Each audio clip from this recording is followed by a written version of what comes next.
कैसे हो दोस्तों, उम्मीद है सभी लोग ठीक होंगे। आज हमारे पास है iQOO Neo 6 5G। आज इस वीडियो में इस फोन में टॉप 50 प्लस हिडन फीचर्स या टिप्स एंड ट्रिक आज मैं आप लोगों के साथ शेयर करूंगा। अगर आपके पास फोन है या आप फोन बाय करने के लिए जा रहे हो, ये वीडियो देखने के बाद आपके फोन को बहुत आसानी से इस्तेमाल कर पाओगे। सुपर एमोलेड डिस्प्ले की वजह से ऑलवेज ऑन डिस्प्ले देखने को मिलता है। उसको ऑन करने के लिए सेटिंग के अंदर लॉक स्क्रीन एंड वॉलपेपर के अंदर ऑलवेज ऑन डिस्प्ले को इनेबल करना पड़ता है। ऑलवेज ऑन डिस्प्ले के अंदर आओगे, यहाँ पे ऑफ स्क्रीन स्टाइल दिखाई देगा। ऑलवेज ऑन डिस्प्ले में कौन सा स्टाइल आप रखना चाहते हो, यहाँ पे आके चुन सकते हो। बहुत सारे स्टाइल दिया गया है। क्लासिक के जगह में पर्सनलाइज्ड में आओगे तो यहाँ पे बहुत सारे तरह तरीके का स्टाइल दिया है। आपके हिसाब से कोई भी स्टाइल आप चुन सकते हो। ऑलवेज ऑन डिस्प्ले को अगर आप ऑल टाइम इनेबल रखना चाहते हो, यहाँ पे डिस्प्ले मोड में आने के बाद डिस्प्ले ऑल डे करके रखना, हमेशा ऑलवेज ऑन डिस्प्ले इनेबल रहेगा। इसके वजह से क्या होगा, जल्दी जल्दी बैटरी ड्रेन होगा। मैं कहूंगा यहाँ पे move to phone, sliding to display या शेड्यूल डिस्प्ले करके रख सकते हो। ऑलवेज ऑन डिस्प्ले में नोटिफिकेशन में कौन सा आइकन दिखाना चाहते हो,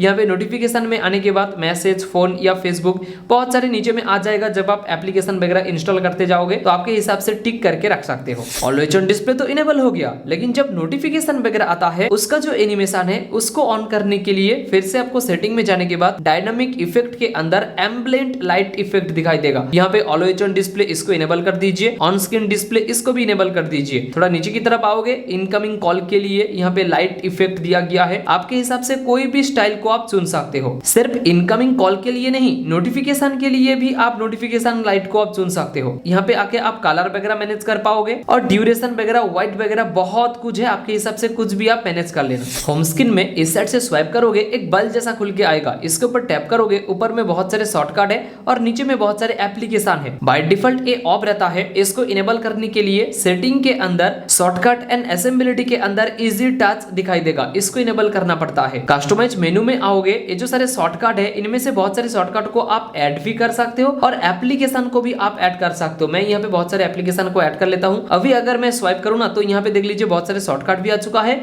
और बहुत सारे एप्लीकेशन भी आ चुका है। यहाँ पे इस कैप्चर का फीचर्स भी दिया गया है। नोटिफिकेशन ड्रॉयर में इस कैप्चर का ऑप्शन है। इसके ऊपर टैप करोगे, बहुत सारे फंक्शन खुल के आएगा। Record animation, screen recording, long screenshot, rectangular screenshot, funny screenshot. अगर मैं फनी स्क्रीनशॉट के ऊपर टैप करूँ ना, नीचे में बहुत सारे देख लीजिए शेप खुल के आ गया है। किसी भी एक शेप के ऊपर टैप करके आपके मर्जी के हिसाब से आप यहाँ पे ड्रॉ कर लीजिए। जितना ही ड्रॉ करोगे उतना ही यहाँ पे स्क्रीनशॉट खुल के आएगा। अगर मैं सेव कर दूं तो इतना छोटा स्क्रीनशॉट हो जाएगा। नोटिफिकेशन ड्रॉयर में बहुत सारे शॉर्टकट हाइड सिचुएशन में रहता है। उसको अनहाइड करने के लिए पेंसिल आइकन में क्लिक करोगे, नीचे में देख लीजिए फोकस मोड देखने को मिल जाएगा, बेड टाइम मोड है, मिनी स्क्रीन मोड है, बहुत कुछ फीचर्स है। इसको आप इनेबल कर सकते हो। अगर आप एक हाथों से फोन को इस्तेमाल करते हो ना, कई बार क्या होता है, ये उंगली ये सारे एप्लीकेशन को ओपन नहीं कर पाता है। उसकी वजह से वन हैंड मोड दिया गया है। किसी भी एप्लीकेशन आप ओपन करके रखे हो, नोटिफिकेशन ड्रॉयर में मिनी स्क्रीन मोड को इनेबल कर दीजिए।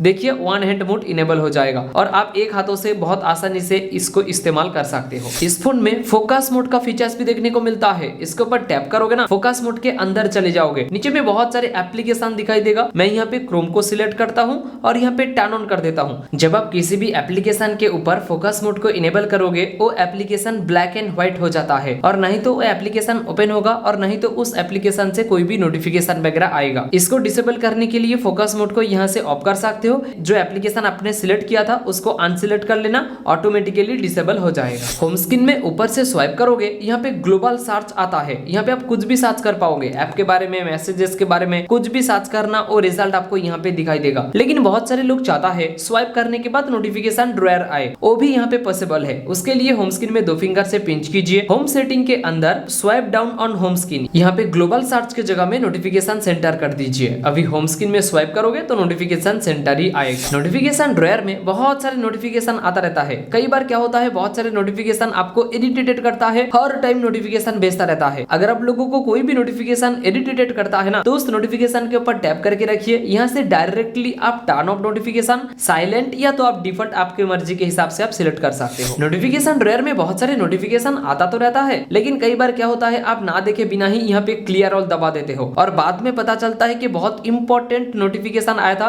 जो आपने गायब कर दिए। लेकिन इस फोन में 24 आवर्स के अंदर जो सारे नोटिफिकेशन आएगा, सारे ही नोटिफिकेशन को देख पाओगे। उसके लिए सेटिंग के अंदर नोटिफिकेशन के अंदर नोटिफिकेशन हिस्ट्री दिखाई देगा, इसको इनेबल कर देना। 24 आवर्स के अंदर जो सारे नोटिफिकेशन आएगा सब कुछ यहाँ पे ही दिखाई देगा। इस फोन के लॉक स्क्रीन में हर एक नोटिफिकेशन दिखाई देता है और प्राइवेसी के लिए ये बहुत बेकार है। अगर आप लॉक स्क्रीन में नोटिफिकेशन को ऑफ करना चाहते हो वो भी पॉसिबल है। उसके लिए फिर से आपको नोटिफिकेशन के अंदर जाना पड़ेगा। थोड़ा नीचे की तरफ आओगे, नोटिफिकेशन ऑन लॉक स्क्रीन दिखाई देगा। यहाँ पे आप डोंट शो कर सकते हो या हाइड नोटिफिकेशन भी आपके हिसाब से आप सिलेक्ट कर सकते हो। लॉक स्क्रीन में जब नोटिफिकेशन वगैरह आता है ना, स्क्रीन का जो लाइट है इस तरीके से वाइक अप हो जाता है। अगर इस फीचर्स को इनेबल करना चाहते हो, नोटिफिकेशन के अंदर वाइक स्क्रीन फॉर नोटिफिकेशन को इनेबल कर दीजिए। यहाँ पे स्प्लिट स्क्रीन का ऑप्शन भी देखने को मिलता है। बेसिकली एक ही स्क्रीन में दो एप्लीकेशन को यूज कर पाओगे। इसके लिए रिसेंट मेनू के अंदर एप्लीकेशन के ऊपर टैप करोगे, स्प्लिट स्क्रीन का ऑप्शन दिखाई देगा। नीचे में देख लीजिए बहुत सारे एप्लीकेशन है। किसी भी एप्लीकेशन को ओपन कर लोगे तो एक ही साथ आप दो ऐप को यूज कर पाओगे। ऊपर की तरफ क्रोम और नीचे की तरफ मैं यहाँ पे यूट्यूब यूज कर रहा हूँ। एमोलेड डिस्प्ले की वजह से जो डार्क मोड है ना वो काफी अच्छा है।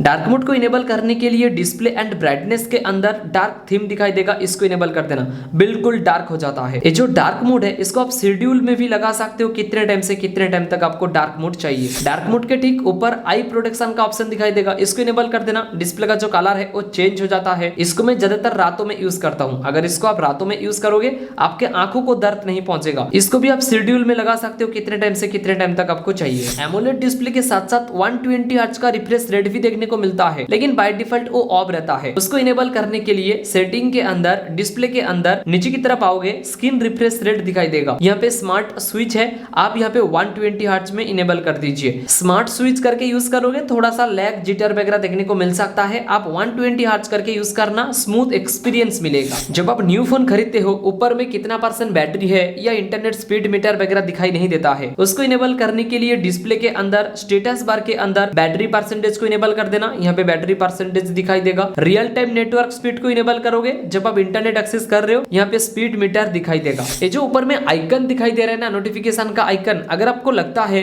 कि नोटिफिकेशन का आइकन दिखाई ना देकर सिर्फ कितना नोटिफिकेशन आया है नंबर दिखाई दे, स्टेटस बार के अंदर नोटिफिकेशन मेथड में आप यहाँ पे नंबर कर देना। यहाँ पे कितना नोटिफिकेशन आया है सिर्फ नंबर ही दिखाई देगा। आपके घर में कोई भी बुजुर्ग है और ये फोन बुजुर्ग आदमी इस्तेमाल करने वाला है, उन लोगों के लिए सिंपल मोड दिया है। लॉक स्क्रीन एंड वॉलपेपर के अंदर यहाँ पे सिंपल मोड देखने को मिल जाएगा। इसको इनेबल करोगे तो इंटरफेस इस तरीके से हो जाएगा, यूज करने में आसान हो जाएगा। जो सारे लोग बुजुर्ग है उसके लिए कंफर्टेबल फीचर है। ये जो फिंगरप्रिंट का आइकन है, ये आइकन आप लोगों को अगर चेंज करना है, या मैं जो टैप कर रहा हूँ ये जो एनिमेशन आ रहा है ना, इस एनिमेशन को अगर आपको चेंज करना है, डायनामिक इफेक्ट के अंदर यहाँ पे फिंगरप्रिंट आइकन एनिमेशन दिखाई देगा। ये जो आइकन एनिमेशन है इसको आप चेंज कर पाओगे। और जब आप स्क्रीन ओपन करने जाते हो जो एनिमेशन होता है उसको भी आपके हिसाब से आप यहाँ पे सिलेक्ट कर सकते हो। पर्सनली मुझे ये जो आइकन है ये बहुत पसंद है। सिर्फ फिंगरप्रिंट का नहीं, यहाँ पे फेस अनलॉक का भी आइकन वगैरह दिया है। यूएसबी जब कनेक्ट करते हो उसका भी एनिमेशन है। चार्जिंग का भी बहुत सारे एनिमेशन है, आपके हिसाब से सिलेक्ट कर लेना। डायनामिक इफेक्ट के अंदर टच स्क्रीन एनिमेशन दिखाई देगा। यहाँ पे बहुत सारे एनिमेशन है। ये जो एनिमेशन मैं सिलेक्ट करता हूँ और यहाँ पे अप्लाई कर देता हूँ। यहाँ पे कंटिन्यू करने के बाद जहाँ पे मैं टच करूंगा ना, यहाँ पे देख लीजिए वही एनिमेशन यहाँ पे दिखाई देगा। मैं होम स्क्रीन में करके दिखाता हूँ। यहाँ पे देख लीजिए एनिमेशन जो आ रहा है। तो इस तरीके से अगर टच एनिमेशन रखना चाहते हो तो यहाँ पे आके ये सारे एनिमेशन को आप ऑन कर सकते हो। यहाँ पे किसी भी एप्लीकेशन को आप डुअल ऐप में कन्वर्ट भी कर सकते हो। उसके लिए ऐप के अंदर यहाँ पे ऐप क्लोन दिखाई देगा। सोशल मीडिया एप्लीकेशन वगैरह को आप सिर्फ क्लोन कर पाओगे। सोशल मीडिया में से मेरा सिर्फ फेसबुक है। जब आप व्हाट्सएप, इंस्टाग्राम ये सब कुछ डाउनलोड करोगे तो यहाँ पे दिखाई देगा। इस फोन में फाइंड माई डिवाइस देखने को मिलता है। उसके लिए सिक्योरिटी के अंदर फाइंड माई डिवाइस दिखाई देगा। यहाँ पे जो वेबसाइट है, इस वेबसाइट में जाने के बाद आपके फोन में जो ईमेल आईडी है वो देकर यहाँ पे साइन इन करके रख देना। अगर आपके फोन गुम हो जाता है, इस वेबसाइट में जाके उस ईमेल आईडी के जरिए आपके फोन को बहुत आसानी से ढूंढ सकते हो। अगर आपको लगता है iQOO के फोन में प्राइवेसी इशू है, इसका भी सॉल्यूशन है। यहाँ पे प्राइवेसी के अंदर परमिशन मैनेजर दिखाई देगा। इसके अंदर कौन सा चीज किस चीज के लिए परमिशन ले रहा है सब कुछ यहाँ पे दिखाई देगा। जैसे कि फोन कॉल 19 एप्लीकेशन परमिशन ले रहा है, उनमें से ये सारे एप्लीकेशन है।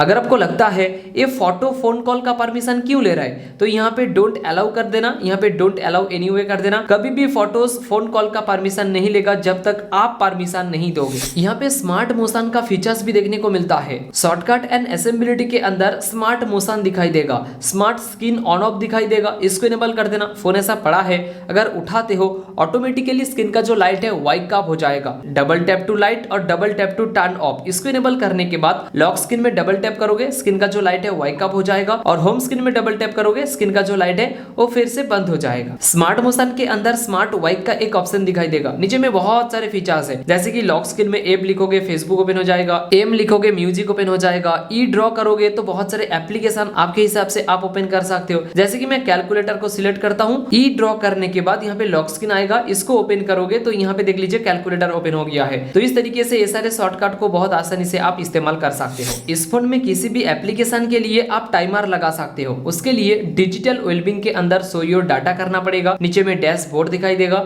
और नीचे में बहुत सारे एप्लीकेशन है। मैं क्रोम को सिलेक्ट करता हूँ, यहाँ पे ऐप टाइमर में मैं यहाँ पे 40 मिनट लगा देता हूँ और ओके कर देता हूँ। दिन में इस क्रोम को सिर्फ मैं 40 मिनट यूज कर पाऊंगा, उससे ज्यादा मैं यूज नहीं कर पाऊंगा। अगर यूज करने जाऊं तो ऑटोमेटिकली बंद हो जाएगा। अगर आपको ज्यादा टाइम यूज करना है तो यहाँ पे आके ऐप टाइमर को डिलीट करना पड़ता है, जो आप टाइम सिलेक्ट करते हो। मैं यहाँ पे बटन यूज कर रहा हूँ, लेकिन बहुत सारे लोगों को जेस्चर्स पसंद है, तो यहाँ पे जेस्चर्स में भी कन्वर्ट कर पाओगे। सिस्टम में आने के बाद सिस्टम नेविगेशन में आओगे तो यहाँ पे जेस्चर्स दिखाई देगा, इसको इनेबल कर देना। देखिए बटन गायब हो गया है। स्वाइप करोगे होम स्क्रीन में चले जाओगे, स्वाइप करके होल्ड करके रखोगे, रिसेंट मेनू में आओगे, इस साइड से स्वाइप करोगे बैक होगा और इस साइड से स्वाइप करोगे तो भी बैक होगा। यहाँ पे 8 GB का रैम तो है, लेकिन इसको आप एक्सटेंड भी कर पाओगे। उसके लिए रैम एंड स्टोरेज के अंदर यहाँ पे रैम दिखाई देगा, इसके अंदर जाओगे तो 4 GB तक आप एक्सटेंड करके 12 GB रैम क्रिएट कर सकते हो।